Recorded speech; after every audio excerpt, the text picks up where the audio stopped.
Dengue malaria প্রতিরোধ নিয়ে প্রশাসনিক বৈঠক। আজ মুর্শিদাবাদের ফারাক্কা ব্লকের কনফারেন্স রুমে ডেঙ্গু ম্যালেরিয়ার প্রতিরোধ করা হয়। ফারাক্কা ব্লকে বেশ কয়েকটি জায়গায় ডেঙ্গু জ্বর ধরা পড়েছে। এর জেরেই ফারাক্কা প্রশাসনের পক্ষ থেকে তড়িঘড়ি একটি আলোচনা সভার আয়োজন করা হয়।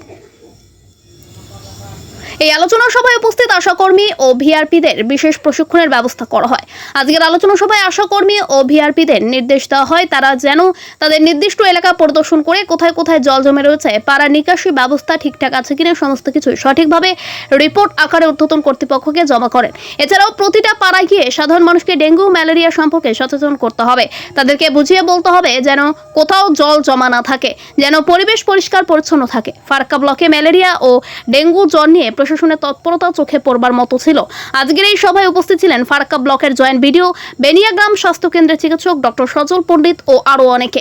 কামড় এড়াতে গা ঢাকা পোশাক পরবো, রাত হোক বা দিন হোক ঘুমানোর সময় অবশ্যই মশারি টাঙাবো। কি বললাম?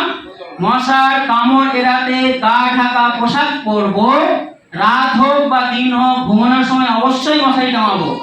এই কবিতার লাস্ট লাইনটা হচ্ছে এরকম, জ্বর হলেই ডাক্তারের কাছে যাব, সরকারি হাসপাতালে বিনামূল্যে ডেঙ্গু পরীক্ষা ও চিকিৎসা সুযোগ নেব। কি বললাম লাস্ট লাইনটা? জ্বর হলেই ডাক্তারের কাছে যাব, সরকারি হাসপাতালে বিনামূল্যে ডেঙ্গু পরীক্ষা ও চিকিৎসা সুযোগ নেব। ধন্যবাদ সবাইকে, থ্যাংক ইউ।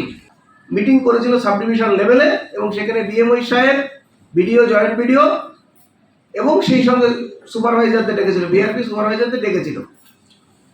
সেখানে আলোচনা হয় যে এই বিষয়টাকে পেনিট্রেশন করাতে হবে, অর্থাৎ গ্রাউন্ড লেভেলে এই কাজটার বর্ষাকালে একটা গুরুত্ব আছে। নর্মাল সারা বছর ধরে যে গুরুত্ব থাকে, বর্ষাকালের গুরুত্ব কয়েকশো গুণ বেড়ে যায়। কারণ আমাদের যে 52 উইক আছে, সব উইকে কিন্তু ডেঙ্গি দেখা যায় না।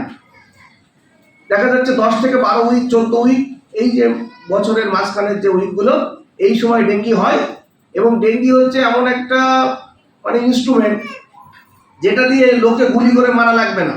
একটা মশা কামড় দেবে, সে টেরও পাবে না, মারা যাবে, তাই তো? তাহলে এই সময় যদি কোনো জ্বর হয়, সেই জ্বরটাকে আমাদের নজরে রাখা, যে এই সময় জ্বর হলে